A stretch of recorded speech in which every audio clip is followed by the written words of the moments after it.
Sending money using Lemfi. Hello viewers, welcome to the channel. Today you are going to learn how to send money using Lemfi.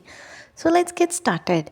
To make a transfer with the Lemfi app, start by opening the application and selecting the send option.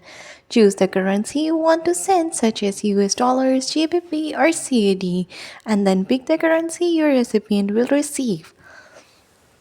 Then enter the recipient's information. This may be a blank account or a mobile wallet, depending on the destination country.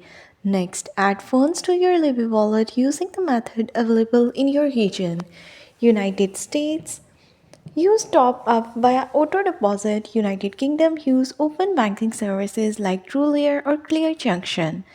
Canada, add money using Interact e-transfer or auto deposit. Before sending, double check the exchange rates, fees, and the total amount to be transferred. When everything looks correct, tap send to finalize the transaction.